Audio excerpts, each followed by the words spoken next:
بسم اللہ الرحمن الرحیم السلام علیکم ورحمۃ اللہ وبرکاتہ اللہم صلی علی سیدنا و مولانا محمد وبارک وسلم وصلو علیہ رب اشرح لی صدری ویسر لی امری واحلل عقدۃ من لسانی یفقہوا قولی واجعل لی وزیرا من اہلی آمین یا رب العالمین۔ ناظرین و سامعین، آپ دیکھ رہے ہیں مفتی آن لائن اور میں ہوں مفتی سخاوت منیر نعیمی۔ ہمیشہ کی طرح آپ کی خدمت میں حاضر ہیں آپ کے جمیع سوالات کے جوابات لے کر۔ آج کے سوالات کی جانب بڑھتے ہیں۔ کاشف لاہور سے سوال کر رہے ہیں کہ رسول اللہ صلی اللہ علیہ وآلہ وسلم نے فرمایا کہ اگر میں نماز پڑھ رہا ہوں اور میری ماں مجھے آواز دیتی تو میں اپنی نماز توڑ کر اپنی ماں کے پاس جاتا، کیا یہ بات سچ ہے؟ اور اگر سچ ہے تو عموماً ماں کے لیے ایسا کرنا جائز ہے گھر میں؟ دیکھیں، حضور نبی کریم صلی اللہ علیہ وآلہ وسلم سے ایسی صریح روایت تو نہیں ملتی، لیکن اس کے معنی کے اعتبار سے ایک روایت ملتی ہے۔ تو اس لیے اصول یاد رکھیں کہ اگر آپ نماز پڑھ رہے ہوں اور ماں آواز دے اور ماں مشکل میں ہو یا کوئی بھی فرد والدین میں سے مشکل کے اندر ہو تو فرض نماز بھی توڑ دینا جائز ہے۔ لیکن اگر آپ عام حالات میں ہیں اور والدین بھی عام حالات میں ہیں اور آواز دیں تو اگر نفلی نماز پڑھ رہے ہیں تو پھر نماز کو توڑ دیں۔ فرض نماز کسی کے لیے بھی توڑنا شرعاً جائز نہیں ہوتا۔ اگر کوئی جان بچانا مقصود ہو تو پھر فرض نماز توڑنا جائز ہوتا ہے۔ اس کے علاوہ نفلی نماز توڑ دیں گے تو کوئی شرعی قباحت نہیں ہے، اور فرض نماز پڑھ رہے ہیں تو نماز جاری رکھیں۔ اگلا سوال محمد حنیف کا سوال ہے کہ جب اذانیں شروع ہوتی ہیں تو جماعت کے وقت تک کسی نہ کسی مسجد سے اذان ہو رہی ہوتی ہے، اس دوران وضو کے لیے رفع حاجت کا کیا حکم ہے؟ رہنمائی فرمائیں۔ دیکھیں، جب اذان ہو تو اس کا جواب دینا بالقدم بھی لازم ہوتا ہے، بالفعل بھی لازم ہوتا ہے اور بالقول بھی لازم ہوتا ہے۔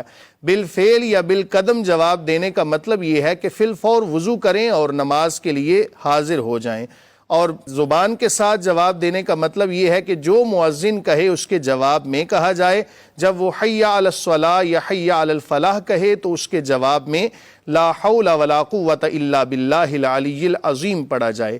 لیکن یاد رکھیں کہ اگر رفع حاجت کے معاملے میں طبیعت کا تقاضا یہ ہو کہ طبیعت بوجھل ہو یا پھر صحت کے اوپر برا اثر پڑ رہا ہو تو ایسی صورت میں اذان کے دوران بھی اگر آپ رفع حاجت کے لیے چلے جائیں گے تو کوئی قباحت نہیں ہے، لیکن آداب کا تقاضا یہی ہے کہ مکمل اذان سننے کے بعد اس کا جواب دیں اور اس کے بعد ہی رفع حاجت والے معاملات کریں۔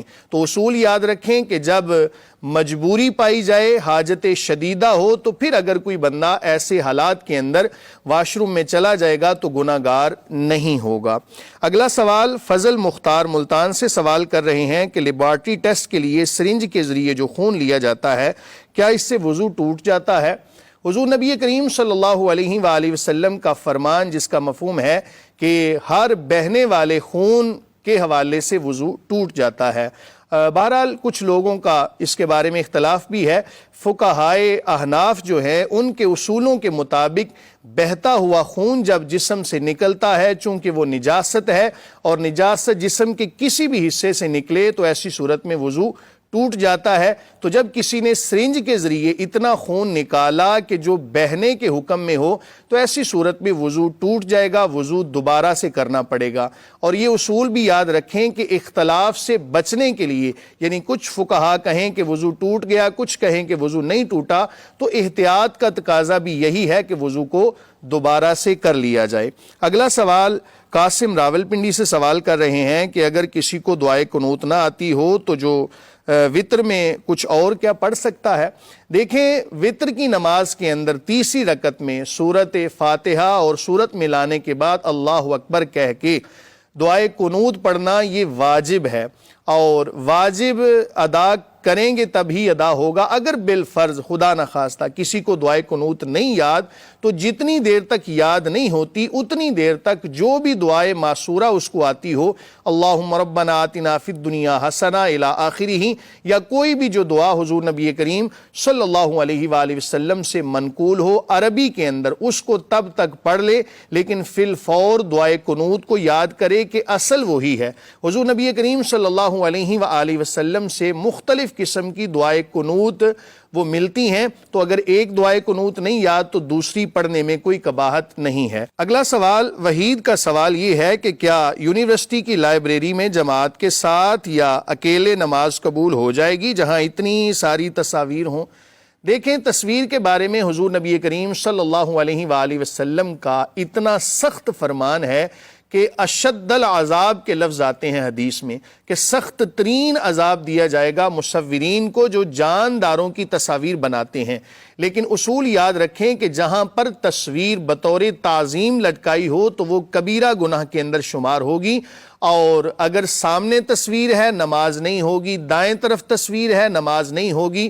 فقہا نے لکھا کہ اگر بالفرض بائیں طرف تصویر یا پیچھے تصویر ہے تو ایسی صورت میں نماز ہو جائے گی، تاہم ایسی جگہ کا انتخاب کیا جائے کہ جہاں توجہ اللہ تعالیٰ کی طرف ہو، تصاویر یا کوئی بھی ایسے نقش و نگار کہ جن کی وجہ سے نماز کے اندر خلل واقع ہو، وہاں پر نماز پڑھنے سے اجتناب کرنا چاہیے۔ تاہم جو اصول ابھی ذکر کیا اس کے مطابق آپ نماز پڑھیں گے، نماز انشاءاللہ العزیز قبول ہو جائے گی۔ اللہ تعالیٰ کی بارگاہ میں دعا ہے کہ خالق کائنات ہمیں قرآن و سنت کے عین مطابق زندگیاں گزارنے کی توفیق عطا فرمائے۔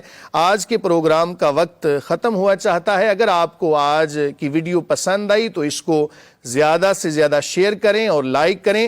کل انشاءاللہ العزیز نئے سوالات کے ساتھ آپ کی خدمت میں حاضر ہوں گے۔ تب تک کے لیے اپنے میزبان مفتی سخاوت منیر کو اجازت دیجیے۔ اللہ حافظ۔